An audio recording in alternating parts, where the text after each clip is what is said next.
Big boss season 8 త్వరలో ప్రారంభం కానుండగా సరికొత్త ప్లాన్ చేస్తున్నారని సమాచారం. ఈసారి ఏకంగా 2 జంటలను హౌస్ లోకి పంపుతున్నారట. బిగ్ బాస్ చరిత్రలోనే ఇది అనూహ్య పరిణామం. మసాలా కంటెంట్ కోసం మేకర్ స్కెచ్ గా తెలుస్తుంది. బిగ్ బాస్ తెలుగు సీజన్ 8 అనుకున్న సమయానికి ముందే ప్రారంభం కానుందని అందుతున్న విశ్వసనీయ సమాచారం. బిగ్ బాస్ సీజన్ 7 గత ఏడాది సెప్టెంబర్ లో మొదలై డిసెంబర్ లో ముగిసింది. సీజన్ 8 మాత్రం ఆగస్టు లోనే లాంచ్ కానుందట. ఫస్ట్ లేదా లాస్ట్ వీక్ లో లాంచింగ్ ఎపిసోడ్ ఉంటుందని అంటున్నారు. సీజన్ 8 లో బిగ్ బాస్ హౌస్ డిజైన్ పూర్తి చేశారట. త్వరలో అన్నపూర్ణ స్టూడియోలో నిర్మాణం చేపట్టనున్నారట. కంటెస్టెంట్స్ ఎంపిక దాదాపు పూర్తయినట్లు వినిపిస్తుంది. యూట్యూబర్ బంచిక్ బబ్లు, బర్రెలెక్క, కిరా కార్పి, బుల్లెట్ భాస్కర్, నటి హేమ, సురేఖవాణి, సోనియా సింగ్, అమృత ప్రణయ్, రీతు చౌదరి, కుమారి అంటే లిస్ట్ లో ఉన్నారని అంటున్నారు. అనూహ్యంగా వేణుస్వామి పేరు కూడా తెరపైకి వచ్చింది. ఇటీవల వరుస వివాదాలతో వేణుస్వామి తెలుగు రాష్ట్రాల్లో హాట్ టాపిక్ గా ఉన్నాడు. ఆయనకు భారీ రెమ్యునరేషన్ చెల్లించి ఒప్పించారట. గతంలో ఏ కంటెస్టెంట్స్ కి ఇవ్వనంత రెమ్యునరేషన్ వేణుస్వామికి చెల్లించారనే వాదన ఇండస్ట్రియల్ వర్గాల్లో వినిపిస్తుంది. బిగ్ బాస్ సీజన్ 7 కి మించి సీజన్ 8 ఉండేలా మేకర్స్ ప్లాన్ చేస్తున్నారట.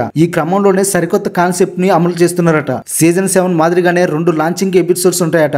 మొదట కొందరు కంటెస్టెంట్స్ ని హౌస్ లోకి పంపి 5 వారాల తర్వాత మినీ లాంచ్ ఈవెంట్ నిర్వహించి మిగిలిన కంటెస్టెంట్స్ ని పంపుతారట. ఇది సక్సెస్ ఫార్ములా కావడంతో ఫాలో కానున్నారట. వీటన్నింటికి మించిన అనూహ్య పరిమాణం ఏమిటంటే బిగ్ బాస్ తెలుగు సీజన్ 8 లో 2 జంటలు ఎంట్రీ ఇస్తున్నారట. గతంలో హీరో వరుణ్ సందేశ్, అతని భార్య వితిక బిగ్ బాస్ షోలో పాల్గొన్నారు. తెలుగులో భార్య భర్తలుగా షోకి వచ్చిన మొదటి జంట వీరిద్దరు. సీజన్ 6 లో సీరియల్ నటి మెరీనా తన భర్త రోహిత్ తో పాటు పార్టిసిపేట్ చేశారు. సీజన్ 7 లో మాత్రం భార్య భర్తలు ఎవరూ పాల్గొనలేదు. సీజన్ 8 లో బుల్లితెర, వెండితెర సెలబ్రిటీస్ గా ఉన్న 2 జంటలు హౌస్ లోకి అడుగు పెట్టబోతున్నారట. వారికి సపరేట్ గదులు కూడా కేటాయిస్తారట. ఈ జంటల మధ్య మసాలా కంటెంట్ చోటు చేసుకునే అవకాశం ఉందంటున్నారు. ఎటు దంపతులు కాబట్టి ముద్దులు, హగ్గుల మీద అభ్యంతరాలు వ్యక్తం కాకపోవచ్చని వాదన తెరపైకి వచ్చింది. ఈ వార్తల్లో నిజమెంత ఉందో తెలియదు కానీ ప్రముఖంగా ప్రచారం అవుతుంది. ఇక వరుసగా 6వ సారి నాగార్జున బిగ్ బాస్ హోస్ట్ గా వ్యవహరిస్తున్నారని సమాచారం.